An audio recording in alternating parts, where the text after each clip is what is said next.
बिस्मिल्लाहिर्रहमानिर्रहीम, अस्सलाम वालेकुम। A1 टीवी के न्यूज़ स्टूडियो से मैं हूं आयशा हमीद। नजर डालते हैं हेडलाइंस की जानिब। पाकिस्तान सफारती महाज पर भी भारत को छाड़ने के लिए तैयार। भारतीय जारियत दुनिया के सामने बेनिकाब करने का मिशन। इसहाक डार आज चीन के दौरे पर रवाना होंगे।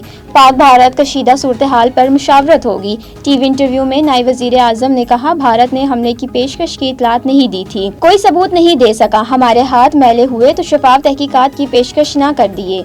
सीज पर राब्तों का अमल कामयाबी से जारी है। साफ जंग बंदी नहीं, तवील हिकमत अमली पर भी बातचीत हो रही है।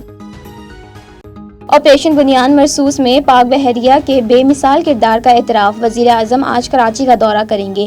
पाक नेवी के अफसरान और जवानों से खिताब शेड्यूल। शहबाज शरीफ भारतीय बहरिया के जारहाना अज़ाइम खाक में मिलाने पर ख्वाजा तहसीन पेश करेंगे। वज़ीर आज़म गवर्नर और वज़ीर आज़म सिंध से भी मिले।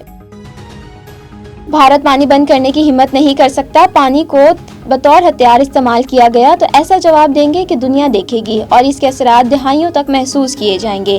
पाक फौज का बुज़दिल दुश्मन को वाज़ेह पैगाम। DGI SPR lieutenant general Ahmed Sharif Chaudhry ने अरब न्यूज़ को इंटरव्यू देते हुए कहा, भारत जब तक कश्मीर पर बात नहीं करता मसला हल नहीं हो सकता। सियासी हिकमत की हदायत को हर हरीफ मानते हैं। रूसी टीवी को इंटरव्यू में कहा, पाकिस्तान में दहशतगर्दी का असल सरपरस्त भारत है। असम्बली का इजलास आज शाम 5 बजे होगा। 10 नुकाती एजेंडे जारी। सेनेट का इजलास भी शाम 4 बजे होगा। असम्बली में पंजाब असम्बली के इजलास भी आज होंगे। आइंदा बजट पर पॉलिसी सतह के पाकिस्तान IMF मुज़ाकरात का तनख्वाहदार तबके के लिए रिलीफ की तजवीज़ शेयर की जाएगी। बैरून मुमालिक ज़रूरियात से मुतल्लिक रिपोर्ट जारी। पाकिस्तान को अगले 5 साल में 115 अरब डॉलर से ज़ायद बैरूनी फंड्स सरकार। पाकिस्तान की कर्ज अदायगी की सलाहियत बेहतर करार। आइंदा माली साल का बजट 2 जून को पेश किया जाएगा।